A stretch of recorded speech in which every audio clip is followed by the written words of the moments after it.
This program is powered by Mega Bank Nepal Limited.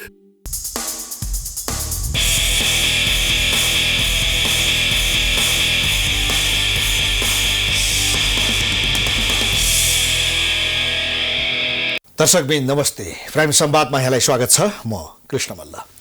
नेकपा माओवादी केन्द्रको 8औं राष्ट्रिय महाधिवेशनको आज तेस्रो दिन अध्यक्ष पुष्पकमल दाहाल प्रचण्ड र नेता देव गुरुङले आफ्ना प्रतिवेदनहरू बन्द सत्रमा पेश गरिसक्नु भएको छ र आजबाट समूहगत छलफल गरेर भोलि निचोड प्रस्तुत गर्ने कार्यक्रम रहेको छ। प्रचण्डको राजनीतिक प्रतिवेदनमा के छ? पार्टीको सुदृढीकरण, राष्ट्रिय राजनीति र अन्तर्राष्ट्रिय प्रभावका सम्बन्धमा उहाँको प्रतिवेदनले के भन्छ र यसले नेपालको राजनीतिमा सिधा सिधा के प्रभाव पार्छ र यो महाधिवेशनपछि नेकपा माओवादी केन्द्र कसरी अगाडि बढ्छ यसमा केन्द्रित हुन गएका छौँ र यसको निम्ति नेकपा माओवादी केन्द्रका केन्द्रीय महाधिवेशन प्रतिनिधि एवं नेकपा माओवादी केन्द्र कर्णाली प्रदेशका संसदीय दलका प्रमुख सचेतक ठम्बर विष्ट हामीसँग हुनुहुन्छ। स्वागत छ यहाँलाई। धन्यवाद। अब 3 दिनदेखि तपाईहरूको महाधिवेशनलाई हामी लिएका छौँ। यद्यपि प्रचण्डका राजनीतिक प्रतिवेदनका सबै कुराहरू बाहिर आइसकेका छैनन्। हामीले सुनेअनुसार त धेरैजसो प्रतिनिधिहरूले पनि त्यो प्रतिवेदन पाएका छैनन्। यद्यपि बन्द सत्रमा पेश भइसकेको छ। अब देव गुरुङले पनि विधान मस्यौदा पेश गर्नुभएको रहेछ। अब मुख्यतः चासो सबैको प्रचण्डको प्रतिवेदनमा छ। यो प्रतिवेदनमा खास खास कुराहरू के छन्? यसका विशेषताहरू के हुन्?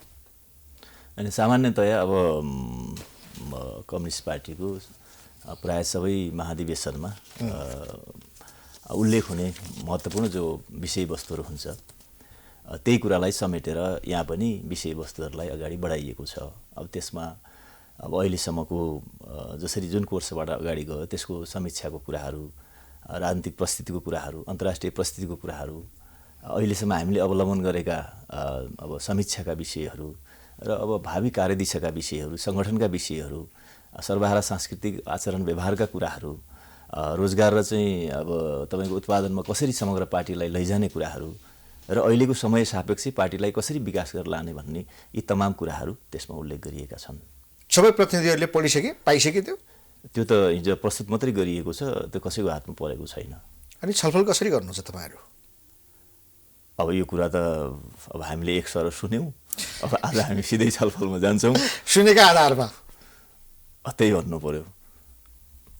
यो प्रतिवेदन हातमा बाँडेपछि आलोचना आउँछ, यसभित्रका चाहिँ कमजोरीहरू खुट्याउँछन् प्रतिनिधिहरूले भन्ने डर हो कि? अब सामान्यतया कम्युनिस्ट पार्टीको एउटा नीतिगत कुराहरूमा अब 6 महिनादेखि अगाडि नै तल वडा सेलबाट त्यो तपाईँको डकुमेन्टलाई प्रस्तुत गर्ने, त्यहाँबाट राम्रा नराम्रा कुराहरू माथि लिएर त्यसलाई महाधिवेशनले प्रस्तुत गर्ने सिस्टम हुन्छ। अब यो समय सापेक्ष भन्नुहोस् या चाहिँ अब यो प्रस्तुतगत विषय होला, त्यो प्रचण्ड कामरले नै जान्ने कुराहरू भयो अथवा चाहिँ त्यो स्थायी समितिले जान्ने कुराहरू होला। यद्यपि स्थायी समितिसम्म पनि त्यो पुगेको छैन भन्ने नै हिजो हामीले सुनेको हो। तर अब यो नयाँपना हामी गर्दैछौँ भन्नुहोस् न। अब नयाँ नै अब यो हामी कम्युनिस्ट पार्टीहरूमा सबैभन्दा खतरा भनेको विचारकै हुँदो रहेछ, शब्दकै हुँदो रहेछ। एउटा शब्दमा कम्युनिस्ट पार्टीहरू फुट्ने र एउटै शब्दमा जुट्ने, यो त इतिहास नेपालका कम्युनिस्टहरूमा पनि छ। अब यो अध्यक्षको प्रतिवेदन यत्रो तपाईँहरू महाधिवेशन गर्दै हुनुहुन्छ, पढ्नै पाउनु भएको छैन, छलफल कसरी गर्नुहुन्छ भनेपछि त्यो प्रतिवेदनमा भएका शब्दहरूका कारण फेरि कतै बिग्रा आउँछ कि असन्तुष्टि चुनिन्छ कि भन्ने डर हो। अधिकार पनि हो। मैले अघि नै भने नि, त्यो त 4-6 महिना अघिदेखि नै तल लगेर त्यसलाई त जनताले समेत अपनत्व र स्वामित्व गर्ने हो। किनकि त्यहाँका विषयवस्तुलाई जति हामीले कार्यकर्ताले बुझ्न सक्यो, जनताले बुझ्ने मात्रै होइन त्यसलाई आत्मसात गर्ने हो। किन त्यहाँ त हामीले कुनै हिजो जनयुद्धकाल जस्तो कुनै ब्यारेक हान्ने या कसैमाथि चाहिँ तपाईँको घात गर्ने कुरा त हुँदैन। त्यो त जति सक्दो हामीले स्थापित गर्ने हो, त्यसलाई 100औँचोटि बोल्ने र 100औँचोटि व्यवहारमा लागू गर्ने कुराहरू हुन्। र पढ्दाखेरि पनि तिनै कुरा छन्, खासै त्यहाँ कुनै त्यस्तो दाउपेचका कुरा पनि छैनन्, हुने कुरो पनि भएन। अहिलेको त नयाँ परिस्थितिमा माओवादी प्रस्कृत बनेर नै अगाडि बढ्ने, अरू पार्टीभन्दा चाहिँ त्यो कम्पेयरली कसरी आफू चाहिँ मतलब सबल हुने भन्ने कुरा नै त्यसमा छ। त्यसकारण अब केही टेक्निकल कुराहरू के रह्यो त्यो मलाई त्यति थाहा छैन। त्यहाँको कुराहरू आज थाहा होला, त्यो कुरा हामी समूहगत छलफलमा पनि उठाउँला। तर यो अलिक व्यापकतामै लिए, किनकि अन्त त फेरि तपाईँले BBC हेर्नुहोस् या अरू आज अनलाइन हेर्नु, मेन हेडलाइन त गइसकेको छ। प्रतिवेदन तपाईँले सुनिसक्नु भएको छ, ब्ल्याक एन्ड व्हाइटमा पनि बाहिर लगिसकेको छ। मलाई सबै जानकारी छ, पत्रकारहरूको हातमा हिजो किन कतिले त्यही पनि रेकर्ड गरिसकेको छ भने अब यो कुरा यो त के हो भने अलिकति जोगीदेखि भैँसी प्राविधिक तर्सिने विषय जस्तो मात्रै मात्रै हो, यो खाली कुरा मात्रै हो। अब यसमा चाहिँ अध्यक्ष प्रचण्डले आफूमाथि नै निर्मम समीक्षा गर्नुभएको छ, ठुलो आत्मालोचना गर्नुभएको छ भन्ने कुराहरू छन् होइन। उहाँले के आत्मालोचना गर्नुभयो र त्यो आत्मालोचना गर्नुपर्ने परिस्थिति किन आयो? होइन, अब आत्मालोचना त अब यो एउटा युद्धबाट चाहिँ शान्ति प्रक्रियामा सिफ्ट हुँदाखेरिका पनि विषयहरू छन्, मुख्य कुरा त्यो हो। र त्यसपछि अब कम्युनिस्ट पार्टीलाई भनौँ न तपाईँको चाहिँ जुन हामीले आधारमा जनयुद्ध सञ्चालन भयो, अब यसले राजनीतिक परिवर्तन त निश्चित हिसाबले ल्यायो होइन। यो त एउटा चाहिँ युनिभर्सल ट्रुथ जस्तो भइसकेको छ, विश्वव्यापीकरण भइसकेको छ, सङ्घीयता, गणतन्त्र या चाहिँ समावेशी, समानुपातिक जे हामी भन्छौँ तफसिलका विषयहरू। तर पनि फेरि यसलाई विकास गरेर जाने कुरामा त कहीँ न कहीँ जो जनताले आम रूपमा चाहिँ माओवादीसँग अपेक्षा गरेका थिए, फेरि माओवादी नै कुहिरहेको काग जस्तो त भयो। फेरि सबै एजेन्डा हाम्रो हुने त्यो पनि छँदैछ, देश कङ्ग्रेस एमाले अरू कसैको हातमा हुने, अनि हामी टुलुटुलु हेरेर बस्नुपर्ने, अनि हामीले चाहिँ इतिहासको गाथा चाहिँ बजाएर कति हामी अगाडि बढ्न सक्छौँ। त कहाँ फरक पर्यो त भन्ने कुरा त सबैभन्दा बढी यदि समीक्षक बन्ने हो भने त अब त्यसको हिजो जनयुद्धकालको पनि उहाँ अब सर्वोच्च कमान्डर नै हो र अहिले आजका मितिसम्म पनि उहाँ सर्वोच्च कमान्डर नै हो। त्यसकारण उहाँले समीक्षा गर्नुपर्थ्यो, गर्नुभएको छ र अब समग्रमा त्यो समीक्षा गर्ने पाटो, समीक्षक बन्ने कुरा त्यसलाई एक्सप्लोर गरेर जानुपर्ने हुन्छ। कुरो त्यतिमा टुङ्गिँदैन। जस्तो आफ्ना गल्ती बोध गरिसकेपछि अब शान्ति सम्झौतामा मैले त्यस्तो सल्लाह गरेन, लडाकु समायोजनमा मैले पार्टीमा बृहत छलफल चलाएर मनोगत रूपमा मैले निर्णय गरेँ, लगायत विभिन्न पार्टीलाई हेर्ने दृष्टिकोणका सम्बन्धमा, राष्ट्रिय राजनीतिमा गर्नुपर्ने आफ्ना भूमिकाका सम्बन्धमा, स्वयं प्रचण्ड पथका सन्दर्भमा प्रचण्ड पथ छोडिएर गल्ती गरियो, अब त्यसलाई चाहिँ एउटा सन्दर्भ सामग्रीका रूपमा उपयोग गरौँ भन्ने रूपमा आइसकेपछि यतिका गल्ती गरिसकेको नेतृत्वलाई फेरि नेतृत्वमा ल्याउनु पर्ने, त्यो नेतृत्वका लागि लायक हुन्छ त्यो पात्र? यसो छ, ल्याउने नल्याउने कुरा त अब त्यो अधिवेशन महाधिवेशनले कुरा हो होइन। अब सम्भवतः तपाईँले हेरिसक्नु भएको छ, अब नो अल्टरनेसन होइन, आजका दिनमा सिएम भनौँ न चेयरम्यानको रूपमा त्योभन्दा पनि अपराध गरिसकेपछि, त्योभन्दा पनि अपराधै त्यसलाई नभनौँ, त्योभन्दा पनि खास कुरो के हो भने कुरो अर्को छ क्या। कुरो के हो भने जस्तो तपाईँको ठिक छ सेना समायोजनमा हाम्रो चाहिँ समस्या भयो, अथवा प्रचण्ड कामले जसरी समीक्षा गर्नुभएको छ त्यो समस्या भयो, विस्तृत शान्ति सम्झौतामा जसरी छलफल गरेर विभिन्न विषयलाई जोडेर जान पर्थ्यो पार्टीभित्र त्यो समस्या भयो। यी कुरा जसरी तमाम रूपमा त्यहाँ उठेका छन् नि, विषय यो मात्रै होइन। जस्तो त्यो कुराले असर कहाँ पर्यो भने आज तपाईँको बहिर्गमन लडाकु कहाँ छ, आज तपाईँको जनमुक्ति सेनाको घाइतेको स्थिति के भयो, आज समग्र सेना समायोजन गर्दा जसरी डिफेन्सिभ चेतनाबाट एउटा तपाईँको जसरी हामीले समायोजन पनि होइन कि एउटा तपाईँको एउटा युनिट लगाएर विलय गरे जसरी भयो, र तमाम रूपले जसरी माओवादीबाट जो जनताले अब चाहिँ ड्रास्टिकल चेन्ज हुन्छ भन्ने खालको कुरा हामी सबैमा एउटा रक्त सञ्चार भइरहेको बेला त्यो कतै न कतै हामीले पनि त्यस बेला त बहसमा भाग लिएकै हो। अब अहिले त्यो कुरा समीक्षा गर्ने कुरा त ठिकै छ इतिहासको, तर कुरो त तपाईँको चाहिँ अब बाघ गयो बुद्धि आयो, देश आज यो स्थितिमा छ। बाघ गयो बुद्धि आयो हिजो तपाईँको चाहिँ हिजो हाम्रो त्यो समग्र महाधिवेशन प्रतिनिधिहरूबाट हुन सक्ने आलोचनाबाट भाग्नको निम्ति, त्यसबाट जोगिनको निम्ति र आफ्नो भोलिको एउटा नयाँ नेतृत्वको निम्ति त्यो पोस्ट सुरक्षित गर्नको निम्ति उहाँले चाहिँ एउटा कभर मात्रै लगाएको आलोचना त अब आलोचना भन्ने कुरादेखि लिएर उहाँको पद कुनै चाहिँ अहिले नै क्वेसनेबल छैन कि क्वेसन उठ्ने कुरा छैन। तर त्योभन्दा पनि महत्त्वपूर्ण कुरा त्यो कुरा समीक्षा त गर्न सक्छौँ, तर वस्तुगत रूपमा समीक्षा गर्दाखेरि त्यो कुराले त देश त धेरै अगाडि चाहिँ लिगबाट छुटिसक्यो नि त। हाम्रो चाहिँ जो मतलब पार्टीभित्रको एउटा चाहिँ हामीले जो गहना भन्छौँ अथवा कार्यकर्ता या घाइते अपाङ्ग शहीद परिवार या जनमुक्ति सेनाकै व्यवस्थापन या बहिर्गमनको व्यवस्थापन त ठिक ढङ्गले त्यतिखेर छलफल गरेको भए त अर्को कोर्समा जान्थ्यो होला नि त। समीक्षा त गर्ने भयौँ, तर त्यो बागडोर त छुटिसक्यो, त्यो लिग त छुटिसक्यो। त्यस कारण त्यसलाई अब कसरी हामीले पुरा गर्न सक्छौँ त भन्दा पुरा त हुँदैन इतिहासको पाटो।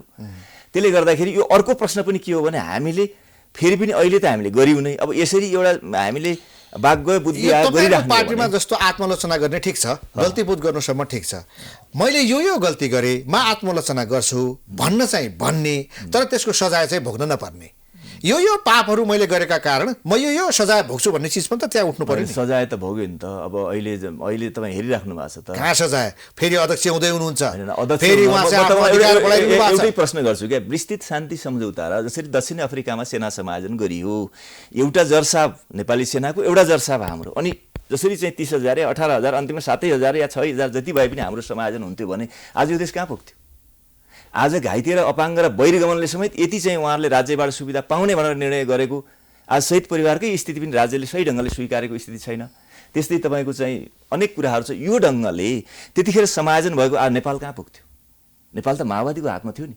विस्तृत शान्ति समुद्र ठिक ढङ्गले भएको भए आज नेपाल एसियाकै एउटा टप देश। जसरी नेल्सन मण्डेलाले तपाईँको चाहिने दक्षिण अफ्रिकामा एउटा नयाँ मेसेज दिनुभयो छोटै समयमा, त्यो किसिमको स्थिति प्रचण्डसँग हुन्थ्यो। आज हाइलाइट त तपाईँको चाहिँ यो विश्वव्यापी त प्रचण्डै हुनुहुन्थ्यो। पार्टी पनि आज एउटा स्तरमा एमाले काङ्ग्रेस त तुलना गर्न लायक पनि हुन्थेन। माओवादी वाट इज माओइस्ट अर्कै ठाउँमा पुग्थ्यो। त्यसले मैले भन्न खोजेको त्योभन्दा पनि आज आलोचना के हुने भन्दा पनि देश दुःख पायो नि। समीक्षा त गर्छौँ अहिले हामी, यो गम्भीर यति मात्रै यो डकुमेन्टको मात्रै समीक्षा कुरा होइन कि समग्र यो इतिहासकै समीक्षा। अब यो शताब्दीभरि नै हामीले समीक्षा गरेर सिद्ध्याउने हो भने यसपछि देश कहाँ पुग्छ त? यो प्रश्न महाधिवेशनको मात्रै केन्द्रित होइन, यो क्वेसन यो देशैको लागि एउटा क्वेसनको कुरा हो। अब यतिकै गल्ती बोध गरिसकेपछि यो दृष्टिकोणले तपाईँले पृष्ठभूमिका ती सन्दर्भहरू राखिसकेपछि अझै पनि माओवादीमा नेतृत्व प्रचण्ड नै हुनुपर्छ भन्ने मान्यता तपाईँ राख्नुहुन्छ कि उहाँको विकल्प पनि खोज्नुपर्छ भन्ने लाग्छ? किनभने हामी हेर्छौँ कि प्रचण्डलाई हाँक दिने, चुनौती दिन सक्ने, म आउँछु है भन्ने मान्छे कोही देखेन होइन। अब हामी त तपाईँको स्थायी समिति पनि छैनौँ, उहाँको वरिपरि कार्यालय छ, सबै छ, त्यहाँबाट हो कि अब त्यो चुनौती भन्दा पनि प्रचण्डलाई पनि कसरी सहयोग गरेर जाने अथवा चाहिँ सप्लिमेन्टरी डकुमेन्ट कसरी प्रस्तुत गर्ने, प्रचण्डका ल्याप्सेसहरू के छन् त्यसलाई तपाईँको पूर्ण बनाउने समय पनि त्यहाँ देखिँदैन। चुनौती दिने र आज अर्को हुने त अलग कुरा हो क्या। सप्लिमेन्टरीका रूपमा पनि भएन हो, त्यो हुनुपर्छ भन्ने हाम्रो। अब हामी त एउटा कार्यकर्ता लिएर हामीले सुझाव दिने हो, त्यो सुझाव कति पुग्छ पुग्दैन पुग्ला होइन। प्रचण्ड हुनुभयो, सेकेन्ड लेयर र टप लेयरका बिचमा पनि ठुलो ग्याप भयो, त्यस्तो देखिन्छ।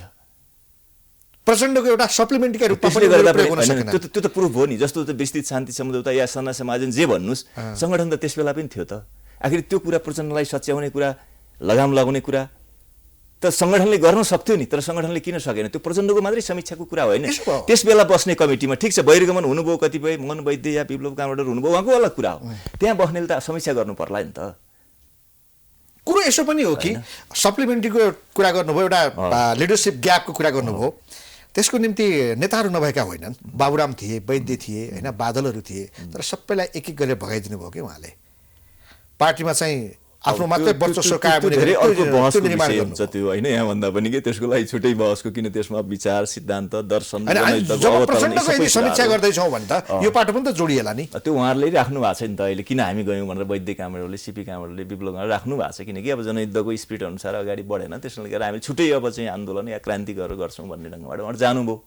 यो त ठुलै एउटा बहसको विषय छ, त्यसलाई अब के सही गलत भन्ने कुरा इतिहासले प्रमाणित गर्ने कुरा छ। ल ठिक छ, अब खैर अब यो उहाँले प्रस्तुत गरेको प्रतिवेदन यो 21औं शताब्दीमा समाजवादको नेपाली बाटो बडो साहित्यिक छ, दार्शनिक छ।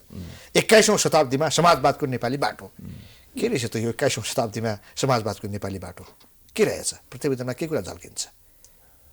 अब त्यसमा अहिलेको विश्व विज्ञानको कुराहरू, जलवायु विज्ञानका कुराहरू, अहिलेको चाहिँ विश्वलाई कसरी भूमण्डलीकरण या निजीकरण या उदारीकरणले तपाईँको चाहिँ प्रभाव पारेको छ, साम्राज्यवादहरूको दबदबा कसरी बढेको छ, त्यसलाई कसरी चाहिँ तपाईँको अहिलेको चाहिँ अब नेपालको सापेक्षतामा कम्युनिस्ट माओवादीले चाहिँ त्यसको चाहिँ तपाईँको प्रतिस्पर्धा या प्रतिरोध मात्रै होइन कि देशकै नेतृत्व गरेर कसरी जान सक्छ र अब विकास, रोजगार या तपाईँको उत्पादनलाई जोडेर समग्र पार्टी र देशलाई कसरी होमेर चाहिँ अगाडि एउटा समाजवादको दिशामा जान सकिन्छ र अरू पार्टीहरूसँग पनि यसको लागि कसरी तालमेल गरेर जान सकिन्छ, समग्र समाजवादी क्रान्तिको विषयहरूमा त्यहाँ उल्लेख गर्न खोजिएको छ। सरसर्ती हामीले सुन्दाखेरि डिटेलली त आज पढ्दाखेरि नै त्यो थाहा होला हामीले चाहिँ अब अंशगम्शहरूमा। ठिक छ, मैले किन गरेँ भने समाजवाद त धेरैले भन्छन्। अब यो समाजवाद भनेको के हो नै पनि बुझ्न धेरै गाह्रो भइसक्यो। काङ्ग्रेसको आफ्नो समाजवाद छ, तपाईँहरूको आफ्नो छ, संविधानको अर्को समाजवाद छ, भेग टर्म हो यो होइन। अब सामान्य रूपमा बुझ्दाखेरि सरल जीवनशैली। तपाईँलाई एउटा कुरा भनिदिन्छु, व्हाट इज सोसियलिजम भन्छ क्या। अब a political and a economic theory of organization which advocates means of production, distribution and exchange should be earned and regulated by the community and as a whole भन्छ कि। यसको मतलब के हो भने अरू धेरै कुरा छोड्दौँ कि यो भेगको कुरा पनि होइन। जस्ट कुरा के हो भने तपाईँको शिक्षा, स्वास्थ्य, यातायात यी कुरामा राज्यको स्ट्र्याटेजिक पोइन्टहरू राज्यको नियन्त्रण हुनुपर्छ या कमिटीको नियन्त्रणमा हुनुपर्छ। भन्ने सोशलिजम ठिक छ, यो यो यो यो तपाईँको जनरल कुरा हो। तर अब यति तपाईँले कुरा बुझ्नुहुन्छ गर्छौँ। भने आज नेपालको स्वास्थ्य कहाँ छ, नेपालको शिक्षा कहाँ छ, नेपालको रोजगार कहाँ छ, नेपालको गरिब स्थिति कहाँ छ, सिटामल नपाउने, सुत्केरी गाउँमा मर्ने, यी सबै कुराहरू तपाईँ हेर्नुभयो भने यो सोसियलिजम कहाँ छ भन्ने कुरा त व्याख्या गर्नै पर्ने। आज काठमाडौँ कलेज चाहिँ शिक्षा चलाइरहेको छ। समाजवाद एउटा क्लासलेस सोसाइटी, त्यसकारण वर्गविहीनता। यो मैले जतिसुकै पार्टीको अहिले छोप्न खोजेँ भने पनि सोसियलिजमकै बाटोमा माओवादी छ, नेतृत्व गरिरहेको छौँ, नेपाल त्यतातिर छ भनेर खोज्यो भने म जतिको बेकुफ कोही हुँदैन। त्यस कारण सोसियलिजम एकातिर छ, त्यसको व्याख्या संविधानको टर्म। अब यो कस्तो भयो भने तपाईँको रापरपाको पनि त्यही सोसियलिजम, कङ्ग्रेसको त्यही, माओवादीको त्यही, प्रतिक्रियावादीको त्यही, दक्षिणपन्थीको त्यही, उग्रवादीको त्यही, अति क्रान्तिकारीको त्यही भने त्यो चिज कस्तो हो? त्यो चिजमा त शङ्का छ भन्ने यो त एउटा प्रेमीले प्रेमिकालाई म तिमीलाई यसलाई जति जुन टिपेर ल्याइदिन्छु भने जस्तै कुरा भयो। त्यसले गर्दाखेरि यो कुरा हो। अब यसमा के हो भने जसरी प्रचण्ड कमल ल्याउन खोज्नु भएको छ, अब वास्तविक रूपमै व्यवहार रूपमा जाने कुरामा त के हामीले ल्याउनै पर्छ कि हामी सिद्धिन्छौँ? हामी त्यो बाटोमा भएनौँ। मैले उठाउन खोजेको गम्भीर समाजवाद मात्रै र पार्टी आज मात्रै सिद्धिने होइन समाजवादको यत्रो ओकालत गर्ने नेकपा माओवादी केन्द्र, जसले आफ्नो प्रतिवेदनको नाम नै 21औं शताब्दीमा समाजवादको नेपाली बाटो राख्यो, त्यो पार्टीका नेताहरू कुन बाटोमा हिँडेका छन् भन्ने हो। भन्ने बेलामा समाजवादको बाटो भन्ने, आफू हिँड्ने बेलामा कुन? आज माओवादी क्रान्तिका नेताहरू कति करोडका गाडी चढ्छन्, कति करोडको घरमा बस्छन्, कति हजारौँका लुगा लगाउँछन्, जीवनशैली के छ, 5 स्टारमा खान्छन् कि गुन्द्रुक खान्छन्, होइन? यी सबै कुराहरू तपाईँहरूको सोसियलिजमको बाटोमा जोडिन्छ। जीवन आफ्नो सुविधाभोगी, सङ्गत आफ्नो पुँजीपाती, होइन? राजनीतिक प्रणाली पनि पुँजीवादको मात्रै कुरा होइन। म तपाईँलाई उदाहरण दिन्छु। ढोङ मात्रै भयो नि। म तपाईँलाई एउटा उदाहरण दिन्छु। जस्तो तपाईँको युरोपमा धेरै देशहरू तपाईँ हेर्नुहुन्छ भने पुँजीवादी देशहरू हुन्। अमेरिकाकै कुरा गर्नुहोस्, तर आज तपाईँले लिस्टिङ हेर्नुहोस् त, शिक्षा फ्री छ, स्वास्थ्य फ्री छ, रोजगार उनीहरूको चाहिँ तपाईँको सब्सिडी छ, र सरकारले उसको चाहिँ नागरिकको सुरक्षा गरेको छ। तिनी चाहिँ capitalist, there are capitalist countries. यो कुरा होइन पुँजीवाद भनेर, जो पुँजीवाद यता चाहिँ समाजवाद भन्नेमा खराब हुँदैन। यो बहसैको कुरा होइन कि हामी त समाजवादको लिग होइन कि पुँजीवाद होइन कि सामन्तवाद मात्रै होइन कि हामी त आदिम साम्यवादीको युगमा छौँ अहिले। तपाईँ कहाँ यो कम्पेयर गर्नुहुन्छ? त्यसले गर्दा त्यति गरे पनि धेरै माथि बढ्थ्यो नि। अहिले सानो एउटा तपाईँको चाहिँ मरुभूमिमा एक थोपा पानी परे जस्तो हुन्थ्यो। आज शिक्षा कल चलाइरहेछ नेपालको। सबैभन्दा बर्मलुट केमा छ? माओवादीका नेताहरू सुविधा भोगे किन भयो? मलाई यो भन्नुहोस् त। माओवादीका नेताहरू हामी त छुट्टै धातुबाट बनेका हौँ भनेर प्रचण्डले भन्नुहुन्थ्यो। त्यत्रो क्रान्ति भयो, तपाईँहरू पनि क्रान्तिमा होमिनु भयो, यहाँसम्म आउनुभयो। आज काङ्ग्रेस एमालेसँग माओवादीलाई फरक? हजुर कुरा बुझेँ मैले। भ्रष्ट सुविधाभोगी यो किन माओवादी बढी भयो? काङ्ग्रेस एमाले भन्दा बढी होइन। यस्तो छ, एउटा के हुन्छ भने सेतो कपडामा अलिकति दाग लाग्यो भने देखिन्छ, होइन? एउटा त त्यो पनि हो। जस्तो दोस्रो कुरा के छ भने अलिकति यो मार्क्सवाद सम्बन्धीको बुझाइ पनि गलत छ कि। आम जसरी अब मतलब बुझाइमा गलत छ कि, यद्यपि त्यो सिद्धान्त त त्यस्तो होइन। अब मार्क्सवाद भनेको या मार्क्सवादी हुनु भनेको दाढी पाल्नुपर्ने, अलिअलि जुम्रा पनि हुनुपर्ने, अलिअलि मैल पनि हुनुपर्ने, अलिअलि तपाईँको एससी हुनुपर्ने, अलिअलि चाहिँ यसो दुःख सुख पाएको हुनुपर्ने, अलिकति मिठो खाने भने त्यो चाहिँ अलिक सरापित जस्तो या अचम्म चाहिँ मतलब भनौँ न एक किसिमको चमत्कारी जस्तो हुने खालको बुझाइ छ नि त। सबभर खाली खुट्टै नभए नि चाहिँ अब चप्पल चाहिँ तपाईँको लगाएर हिँड्नुपर्ने भन्ने जो कम्युनिस्ट हुने भनेको श्रापित हो भन्ने छ नि, यो पनि गलत बुझाइ छ। त्यसले गर्दा माओवादी हिजो एउटा जसरी हामीले लडेर आयौँ, भिडेर आयौँ, नाङ्गै भुतुङ्गै विभिन्न ढङ्गले राज्यलाई चुनौती दियौँ, यहाँसम्म हामीले राज्यलाई तपाईँको चाहिँ परास्त गरेर आयौँ। तर मान्छेले त्यही नै बुझ्ने भयो कि माओवादी अलिकति अब हामीले अलिअलि कोट लायौँ, यतिको मैले लाएँ, ढाका टोपी लगाएर देखेँ उठा मरविष्ट। अहिले त पुरै राज्य त नि कम्युनिस्ट माओवादी भन्ने बित्तिकै व्हाट इज कम्युनिजम भनेपछि कम्युनिजम भनेको विश्वमा जो नम्बर 1 बिल ग्रेड जस्ता मान्छे छन् नि, 7 अरब मान्छे बिल ग्रेड बनाउने भनेको सिद्धान्त कम्युनिजम हो। त्यति मात्रै होइन, अहिले यो त समाज एकातिर छ, हामी एकातिर छौँ, सबैको हाम्रो हेलिकप्टर हुनुपर्छ भोलि त समाजवादमा। त्यो परिवर्तनलाई आत्मसात गरेर हिँड्ने हो, यो बुझाइ पनि जो तपाईले व्याख्या र बुझाइ होइन। तर जहाँसम्म मैले तपाईँले भनेको कुरामा के कन्भिन्स छु भने जनता आज कार्यकर्ता गोली छ शरीरभित्र, लडेको जनमुक्ति सेना तपाईँको चाहिँ ओछ्यानमा पल्टिराखेको छ, अथवा एउटा गरिब या चाहिँ तपाईँको चाहिँ मधेसमा या तपाईँको चाहिँ कर्णालीमा चाहिँ औषधि नपाएर चाहिँ सिरामा लगाएर मरिराखेको छ, सुत्केरी ब्लिडिङ हुँदै जाँदा तपाईँको गाउँमा एम्बुलेन्स पुगेर मरिराखेको छ। अनि हामी 50 लाख र 1 करोडको गाडीमा चढ्यौँ भने त्यो गाडीले त चरिएला, यदि स्वर्ग नर्क कहीँ रहेछ भनेर विश्वास गर्ने हो भने पनि हामी त्यो उम्लेको तेलको ताईमा पर्ने कुरा त निश्चित। यो कुरा प्रचण्डले पनि स्वीकार गरेका छन्। उनको प्रतिवेदनमा यो कुरा स्वीकार गरिएको छ। हाम्रा नेताहरू कार्यकर्ताहरू पद प्रतिष्ठा धन सम्पत्ति यौन आनन्द यसमा चाहिँ बढी लिप्त भए। यसकारण उहाँले आफ्नो प्रतिवेदनमा सांस्कृतिक क्रान्तिको कुरा उठाउनु भएको छ। हैन सांस्कृतिक क्रान्ति पहिला त माओवादीको द्वन्द्वकालमा सांस्कृतिक विचलन भयो भन्ने कुरा आउँथ्यो कतिपय नेताहरूलाई चाहिँ कारबाही गरेका दस्तावेजहरूमा उल्लेख छन् अहिले ती नेताहरू ठुल्ठुला पार्टीमा ठुलै नेताहरू पनि छन् किन व्यक्तिगत नाम लिइरहनु पर्यो हैन यो यौनका कुरा मानका कुरा प्रतिष्ठाका कुरा धन सम्पत्तिका कुराहरू त प्रचण्डले आफ्नो प्रतिवेदनमा स्वीकार गर्नु भएको छ यसकारणले पनि उहाँले सांस्कृतिक क्रान्तिको कुरा उठाउनु भयो अलि व्याख्या गरिदिनुहोस् यो सांस्कृतिक क्रान्ति भने के हो तपाईहरुले ल्याउन खोजेको यो सांस्कृतिक क्रान्ति कस्तो हो हैन अब सर्वहारा सांस्कृतिक क्रान्ति भनेको चाहिँ तपाईको चाहिँ अब जीवन आचरणसँग जोडिएको कुराहरू तपाईले भने जस्तै अब एउटा चाहिँ सादा जीवन सादाकी जीवन हैन नै यसको चाहिँ सारमा हो क्या तपाईको चाहिने धेरै तडक भडक नगर्ने धेरै चाहिँ तपाईको चाहिने अब उत्ताउलो यो पनि मलाई चाहिँ फेक लाग्यो के अघि नै तपाईले चाहिँ परिवर्तनलाई स्वीकार गर्दै हिँड्ने हो अब कम्युनिस्ट भन्दैमा दाइल पालेर हिँड्नुपर्छ भन्ने छैन गाडी नै चढ्नु हुन्न भन्ने छैन जो भन्नु हो अब यो दस्तावेजले के देखायो भने यदि माओवादीका नेताहरू महलमा बसिरहेका छन् भने अब भोलिबाट झुपडीमा बस्छन्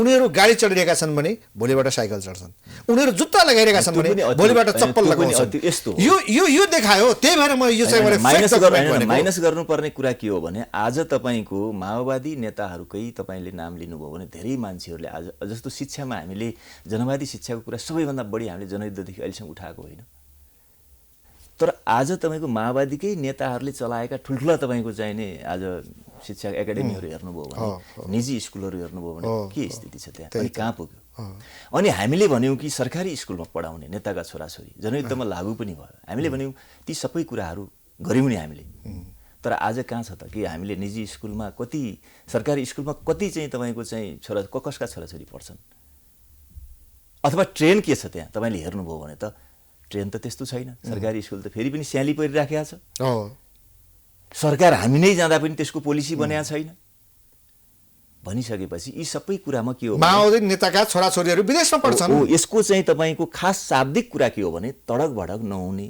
पार्टीको चाहिँ तपाईको सर्वहारा सांस्कृतिक जीवन आचरण अनुसार जिने या साधकी जीवन दिने या समाजमा जे स्थिति छ जनतामा चाहिँ सुहाउँदो किसिमले चाहिँ हामी प्रस्तुत हुने हैन जनता अलग हामी अलग हामी चाहिँ तपाईको चाहिँ पुँजीवादी जस्तो जनता चाहिँ तपाईको सर्वहारा जस्तो या हामी चाहिँ धेरै अब भनौं न अब धनाढ्य किसिमको चाहिँ तपाईको स्थिति जस्तो अथवा जनता एकदमै गरिबी स्थिति जस्तो यो स्थिति देखिनु हुन्न हामी सरदरमा जनताकै लेभलबाट जानुपर्छ घर त तपाईको सिमेन्टमा बस्ला कोही 10 तलैमा पनि बस्ला भाडामा अहिले तुरुन्तै चाहिँ तपाईको चाहिँ सडकमा आएर तल आएर के हुन्छ हैन एकछिन उदाहरणको लागि यो सांस्कृतिक क्रान्ति यो सांस्कृतिक तपाईलाई नै प्रश्न गरे के तपाईलाई नै प्रश्न गरे एकछिन कि तपाईको साइकल चढेर तर झुपडीमा आएर के पार्टी बन्ने हो र त्यसरी बन्ने त्यसरी उदाहरण दिने त तपाईको कति छन् कति यहाँ रविन्द्र मिश्रदेखि कयौं यहाँ पार्टी कति छन् कति यस्ता उदाहरण दिने त अहिले प्रचण्डले खुमलटारको आफ्नो महल छोडेर अर्को एउटा सामान्य कोठामा बस्दैमा क्रान्ति सम्पन्न हुने त होइन त्यसरी त्यो अर्को अतिथिले जान्छ त्यसले कुरा के हो भने जस्तो सर्वहारा सांस्कृतिकै कुरा गर्दाखेरि जो तपाईले सानो कुराले जस्तो यौवनकै कुरा लिनुभयो हामीले जनयुद्ध कालमा अलिकति महिलालाई कुदृष्टिले हेर्यो भने आफ्नै साथीमा पनि तपाईको राइफलको कुण्डाले खानुपर्ने स्थिति हुन्थ्यो 6 महिना वर्ष दिन तपाईको चाहिँ मेसमा खाना पकाउनु पर्ने कारबाही भोग्नु पर्थ्यो अझ अरु के घटना भयो त्यतिर नजाउँ भनिसकेपछि महिलाप्रति हेर्ने महिला भनेको कस्तो भने तपाईको एउटा मात्रै बिहे गर्नुपर्छ महिलातिर तपाईले कुदृष्टि लगाउने भनेको त्यो के हो पुँजीवाद पनि होइन त्यो एकदमै चाहिँ तपाईँ अपराधिक कुरा हो रक्सी खाने भनेको तपाईको हिजो हामीले अब लेसन दिँदा दिँदै कहीं त चाहिँ अलिकति तल चाहिँ बोतलै पनि कोचाउँदा त्यहाँ तपाईको चाहिँ चोटपटक लाग्यो तास खेल्नेहरुलाई तासै खुवाउने कुराहरु छन् हो यो कुरा अहिले चाहिँ सुधारका कामहरु पनि भएको अहिले तपाईको हैन सुधार होइन यो त समाजलाई त यसले चाहिँ तपाईको एउटा झट्का दियो एउटा ड्रास्टिकल चेन्ज नै ल्यायो तर आज त्यही माओवादीले रक्सी खान्छ भने त्यो कुन सर्वहारा सांस्कृतिक क्रान्तिमा पर्छ आज त्यही माओवादी जुवा खेल्छ आज त्यही माओवादीले दुईटा श्रीमती बिहे गर्छ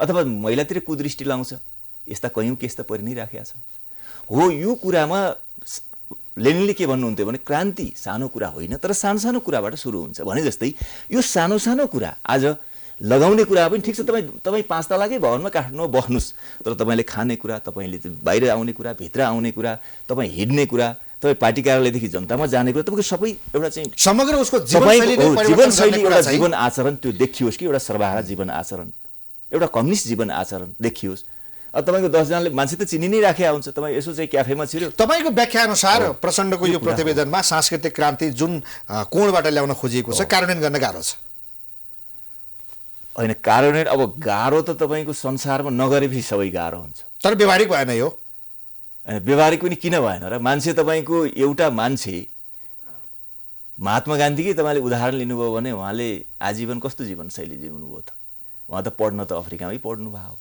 युरोपमा अमेरिका घुम्नु भयो के खाने मन के कपडा नभएर आत्मसात गरेर त्यसो हुनु एउटा अथवा उहाँका त्यसबेलाका कार्यकर्ता गर्नुको कुरा हो सम्भव त हुँदो रहेछ नि सम्भव त हुँदो रहेछ त्यसकारण अब भएछ भने पनि प्रचण्डले साँच्चीकै गर्ने दृष्टिकोण ल्याउनु भएछ भने लागु होला नेपालको लागि राम्रै होला पार्टीको लागि राम्रै होला अहिले नै शङ्का गर्ने कुरो त भएन अब 4-6 महिनापछि पनि फेरि 1 वर्ष 6 वर्षपछि फेरि हामीले त्यो गर्नु पनि गलत थियो भनेर समीक्षा गर्नेतिर गयौँ भने अब मैले अघि भने जस्तै अब यो शताब्दीभरि नै हामीले समीक्षाको चाहिँ युग हुन सक्छ देशले के अब यो चीज पनि हेर्दै गरौँला हामीले विषय पनि अहिले शङ्काको भन्दा पनि अहिले यसलाई हामीले एउटा चाहिँ अर्को महत्त्वपूर्ण पाटो के छ भने यो केवल माओवादी केन्द्रको मात्र होइन सबै कम्युनिस्ट पार्टीहरूको अझ माओवादी केन्द्रका निम्ति त विशेष हुन्छ जब यसका राष्ट्रिय सम्मेलनहरू हुने गर्छन् यसको महाधिवेशन हुने गर्छ त्यसपछि खुब उत्पादनको कुरा श्रमजीवीका कुरा होइन श्रमसँग जोडेर यसले आफूलाई व्याख्या गर्ने गर्छ अहिले पनि प्रचण्डको प्रतिवेदनमा आफ्ना नेता कार्यकर्तालाई श्रमसँग जोड्ने भनिएको छ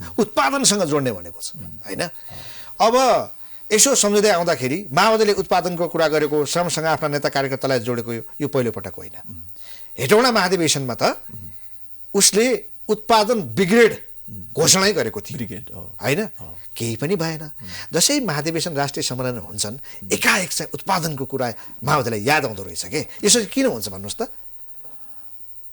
सही कुरा हो अब यो उत्पादन यस्तो छ अब हामीले साँच्चीकै सोसियलिजममा जाने हो भने उत्पादनमा हामीले आत्मनिर्भर हुने कुरा हामी रोजगारमा हामी लाग्ने कुरा देशलाई चाहिँ तपाईँको चाहिँ आत्मनिर्भर बनाउने कुरा यो ब्रेन ड्रेनको कुरा छ नि तपाईँको युवा पलायन भइराखेको छ लास्ट दिनमा 8-10 वटा आइरहेछ विमानस्थलमा रुवाकल्ली मच्ची नै राखेको छ अनि यो तरिकाले त समाज जान गइन्न नि त्यसकारण उत्पादन ब्रिगेड बनाउने उत्पादन त पार्टीको मात्रै ब्रिगेड कुरा या जनतालाई जोड्ने कुरा होला यो त आम जनतालाई नै जोड्नुपर्छ वैज्ञानिक उत्पादनको कुरा गर्दैन माओवादीले उही फेरि उही हातखुट्टा नङ्ग्रा खियाउने परम्परागत खेती प्रणालीको कुरा एउटा कुरा के हो भने मलाई भन्नुहुन्छ भने अब यो धेरै चाहिँ तपाईँको जटिल कुरा हो जटिल कुरा चाहिँ हो त्यसकारणले त भएन त तपाईँ हेटौँडा महाधिवेशन नत्र त 1-2 वटा आज 20 वटा उत्पादन ब्रिगेड त हुन सक्थेन होला 2टासँग त हुन्थ्यो होला देशैभरि एउटा त हुन्थ्यो होला नि भएको पनि बन्द भयो एउटा त्यसकारण त्यतातिर पनि ओरिएन्टेसन भएन अर्को कुरा के हो भने सुन्नुहोस् अब यो उत्पादन ब्रिगेड भनेको कुरा कस्तो जोडिन्छ भने पार्टीले मात्रै गरेर हुने कुरा होइन कि हामी त अहिले चाहिँ राज्य सत्तामा छौँ नि हो नि राज्य सत्तामा जब तक हामी स्पष्ट बहुमतमा हुन्छौँ जब हामी 2/3 बहुमतमा हुन्छौँ या कम्युनिस्टकै सरकार हुन्छ त्यसबेला हामीले घोषणा र एलान गर्न सक्छौँ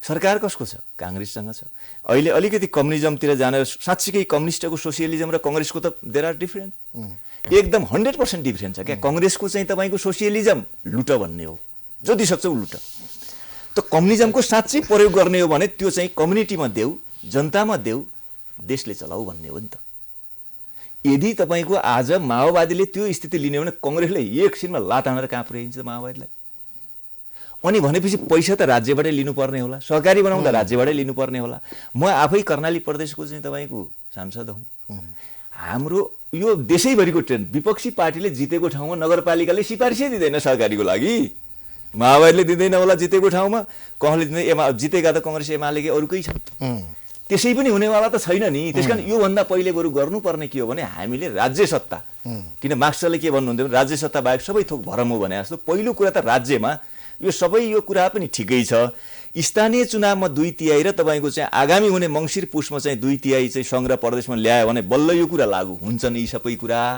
नभए सत्तादेखि चाहिँ तपाईको अब तवरबाट झिङ्गो फाले जस्तै हामी एकातिर फालिने त हाम्रो जीवनकै अस्तित्वको भोलि पार्टीकै अस्तित्वको संकट माओवादीले गर्ने के भयो भने जनता सामु आफ्ना कार्यकर्ता सामु पस्किने एउटा कुरा गर्ने अर्को कुरा यो अहिले उत्पादनका कुराहरू हुन् या सांस्कृतिक क्रान्तिका कुराहरू हुन् या अन्य सबै कुराहरू नै किन नहुन् हुन त प्रचण्डले स्वीकार गर्नु भएको छ मनमा हामीले चाहिँ विद्रोह राख्यौं बाहिर चाहिँ चुनाव भन्यौ भनेर कुरा गर्नु भएको छ त्यो भनेको उदाहरणका रूपमा त्यो दिए पनि अन्ततः त्यो सबै कुरामा त्यो कुरा प्रतिबिम्बित हुन्छ कार्यकर्तालाई एउटा कुरा भन्ने भित्र चाहिँ अर्कै गर्दै जाने यो झुटको खेती भएका कारण आज माओवादी खुम्चिएर एक सानो साइजमा आएर एउटा शक्तिहीन हुनुको परिणाम यो पनि हो कि अब यसलाई अर्को पाटोबाट हेर्दा यस्तो पनि छ जस्तो चाहे हेटौँडा उत्पादन ब्रिगेडको कुरा गर्नुस् उत्पादनको कुरा गर्नुस् या जीवन आचरणको कुरा गर्नुस् या हिजो चाहिँ 62-63 पछि शान्ति प्रक्रियामा आउँदा समीक्षक बनेका कुरा हेर्नुस् अब 12 वर्ष खोलो फर्किन्छ भन्छन् 12-15 वर्ष भयो। साँच्ची नै माओवादीलाई अब एउटा युद्धबाट स्याट्टै सिफ्ट हुँदाखेरि एउटा चन्द्रग्रहबाटै आए जस्तै कुरा थियो। त्यहाँदेखि अलिअलि लटपटिँदै जाँदा अलिअलि नजानेर नबुझेर अलिअलि यस्तो भा हो कि साँच्चीकै प्रचण्डको दिमागमा माओवादीको चाहिँ अब यो स्थितिबाट चाहिँ तपाईँको झट्का पैदा गरेर साँच्चीकै सर्वहारा चाहिँ तपाईँको आन्दोलन अथवा क्रान्ति हामीले अगाडि बढायौँ भने र जे कुरा आज महाधिवेशनमा उठाउन खोजिएको छ प्र्याक्टिकल्ली भयो भने अहिले चाहिँ तपाईँको शङ्काको होइन माओवादी अगाडि बढ्न शङ्का किन गर्ने बढी आफ्ना खुट्टामा भर रहेन छ पोजिटिभली क्या माओवादीलाई आफ्ना खुट्टामा भर छैन आफ्ना हात खुट्टामा उसका खुट्टा कि एमाले बन्दिनु पर्ने कि काङ्ग्रेसले बन्दिनु पर्ने चुनावदेखि यता हेरिरहेका छौँ हामी अहिले पनि गठबन्धन भनेर हिँडिरहेका छन् त्यो भनेको खुट्टा खोजेको हिँड्नको लागि हैन अस्ति शेरबहादुर देउवाले हामी त चुनावसम्म त्यसभन्दा अगाडि पनि गठबन्धन कायम राख्छौँ भन्दाखेरि प्रचण्ड दङ्ग हामी चाहिँ तपाईँको बुइ लाएर म गएँ भने तपाईँले जानेर जुन नालीमा पनि फालिदिनुहुन्छ मलाई नियम त्यही हो नि अवश्य त्यो नियम त त्यही हो विज्ञानलाई त मान्न पर्यो अनि गठबन्धन भनेको अरूकोमा हिँड्ने भनेको तपाईँको चाहिँ बुइ चढ्ने हो उसले अनुकूलतामा बोक्छ जब तपाईँ छटपटिन थाल्नुहुन्छ नालीमा फालिदिन्छ यो त केही समयको लागि एउटा जीवन याचन गर्ने कुरा होला तर खासमा तपाईँले भनेको कुरा एकदमै चाहिँ मार्मिक कुरा के छ भने माओवादीले केही गर्ने हो र हामीले विश्वास गर्ने हो भने कङ्ग्रेस एमालेको भर होइन कङ्ग्रेस जत्तिकै हामी किन नहुने एमाले जत्तिकै हामी किन आफ्नै खुट्टा जरो बनाऊ सबै एजेन्डा देशैभरि हाम्रो छ भनिराखेका छौँ तर नयाँ कार्यक्रम र नयाँ चाहिँ नेपाललाई अगाडि लाने कार्यक्रम के बनाउनै नसक्ने हो त माओवादीले यो स्थितिबाट गठबन्धन होइन गठबन्धन त तत्कालै छोडेर अब हिम्मत त त्यता गर्नुपर्छ गठबन्धन छोडेर यो सबै यो विभिन्न दस्तरीका चाहिँ तपाईँको यो जेलजाल छोडेर वाट इज माओइस्ट माओवादीको प्योर चिज के हो भनेर जनतालाई भजाएपछि त्यसपछि माओवादी तपाईँको सत्तामा आइसकेपछि अनि बल्ल उत्पादन ब्रिगेड सोसियलिजम कम्युनिजम जनताले चाहिँ सुख पाउने कुरा जनताले शान्ति पाउने कुरा त्यहाँबाट हुन्छ होइन भने सधैँ यो गठबन्धन अब सुन्नुहोस् कि जालसाजीको होइन जालसाजी मात्रै भएन तपाईँ त एमालेसँग मिल्ने स्थिति आयो एमालेसँग छोडिदिनुहोस् कि एकछिन कङ्ग्रेससँग मिल्दा कस्तो नीति हुन्छ त जबकि कम्युनिजमको एउटा हाम्रो फिलोसफी छ कङ्ग्रेसको लुटतन्त्र हो हाम्रो जनतन्त्र हो त्यो कसरी मिल्छ त तपाईँको चाहिँ तेल र पिना त तपाईँको तेल र तोरी पेल्या जस्तो हो कि होइन तेल र तोरी पेलेपछि तपाईँको पिना निस्किन्छ कि तेल निस्किन्छ न त्यो तोरी हुन्छ न तेल हुन्छ के हुन्छ त्यस्तो खालि त्यो मिलको पूर्जा सबै चाहिँ तातेर भुटे सकिएर जान्छ आगो लाएर अब लास्टमा समय सक्यो राजनीतिक दलहरूलाई हेर्ने दृष्टिकोणहरू पनि तपाईँहरूका दस्तावेजहरूमा छन् त्यसमा पनि अनौठो लागेको के भने एमालेसँग फेरि माओवादीको सम्बन्ध बढ्न थाल्यो प्रचण्ड र ओलीको सम्बन्ध फेरि घनीभूत हुन थाल्यो फेरि चाहिँ पार्टी एक हुन थाल्या हो कि अथवा पार्टी एक हुने दिशातर्फ राजनीति जान थाल्या हो कि भन्ने मान्छेहरूमा आशंकाहरू त्यो सम्भावनाहरू देखिन थालेका छन् साँच्चै हो फेरि एमाले र माओवादी एक हुने हो एकता त यस्तो हो नि घरमा जतिसुकै झगडा परे पनि श्रीमान श्रीमतीको एकता हुनु नै राम्रो हो नि घर बनाउने हो भने त के पलतिरको चाहिँ तपाईँको जसकी श्रीमती राम्रो देख्यो भने त्यसैलाई राम्रो मानेर जाँदा घर बन्छ र राम्रो त जतिसुकै केपी र प्रचण्डको होला या मेरो अरू कुनै कार्यकर्ताको नमिल्या होला त्यो अलग कुरा हो हुने त तपाईँको चाहिँ तोरी तोरी भने त एमाले माओवादी नै हो नि या अरू कम्युनिस्ट पार्टी या विप्लव या अरू वैद्य जे भनौँ यो नै हो नि कङ्ग्रेस र तपाईँको रापरपा त होइन नि त्यसकारण मिल्ने मात्रै हो नि यो त ओभरनाइट मिल्दा पनि राम्रो छ आज तपाईँको जति एमाले माओवादीभित्रका कार्यकर्ता रोइराखेका छन् यो के भयो यो एकैचोटि चाहिँ तपाईँको बच्चालाई दुध चुसाइरहेको फ्याट्ट फाल्दाखेरि व्यवस्था विरोधी ओली संसद दुईचोटि विघटन गर्ने ओली यो लोकतन्त्र सिद्ध्याउन उद्धत ओली निरङ्कुश ओली प्रतिगमनकारी ओली अब आज चाहिँ एउटै घरको आफ्नो जनयुद्धमा एमाले काङ्ग्रेस भन्दा बित्तिकै भ्याट्टै हामीले मारिहाल्नु पर्ने उहाँहरूले हामीलाई सिआइडी सुराई गरेर सेना लाएर हामीलाई भ्याट्टै मारिहाल्ने होइन नेपाली सेनालाई हामीलाई ढ्याक्कै चाहिँ तपाईँको चाहिँ हानिहाल्नु पर्ने मारिहाल्नु पर्ने त स्थिति कहाँ आयो त भने हामी कहाँ आयौँ अहिले यो त परिस्थितिले बन्ने कुरा यही नै पोलिटिक्स छ माओवादी फेरि एक हुने दिशातर्फ गएका छन् एक हुनै पर्छ त्यसको विकल्प छैन नेपाल बन्ने हो भने अब बन्छ बन्दैन त्यो अलग कुरा त अहिले बन्छ जस्तो त मलाई त्यस्तो लाग्दैन किनकि परिस्थिति र ब्याकग्राउन्ड फरक कुरा छ कसैको भावनाको कुरा एउटा कुरा हो यसको लागि पनि एउटा कोर्स चाहिन्छ कि डाइरेक्ट तपाईँको गाडी तपाईँको सिफ्ट गर्नु भने एक्सिडेन्ट हुन्छ अहिले तत्कालै तपाईँको चाहिँ तपाईँको विचारमा एमाले र माओवादी मात्र होइन सबै कम्युनिस्टहरू सबै वामपन्थीहरू एक हुनुपर्छ एब्सोल्युटली र त्यो दिशातर्फ प्रचण्डले अब प्रयास गर्नुहुन्छ प्रयास गर्नै पर्छ र त्यसमा चाहिँ सफलता हासिल पनि हुनैपर्छ त्यसमा नै नेपालको चाहिँ भलो छ र सर्वहारा सांस्कृतिक या आन्दोलन क्रान्ति जे भनौँ त्यो अगाडि बढ्न सक्छ हस् धेरै धन्यवाद हस् थ्याङ्क यू दर्शकवृन्द प्राइम संवादमा हामीसँग नेकपा माओवादी केन्द्रका केन्द्रीय महाधिवेशन प्रतिनिधि एवं नेकपा माओवादी केन्द्र कर्णाली प्रदेश संसदीय दलका प्रमुख सचेतक ठम्बर विष्ट हुनुहुन्थ्यो उहाँसँगको कुराकानी सकिन्छ हामी सबैलाई बिदा दिनुहोस् नमस्ते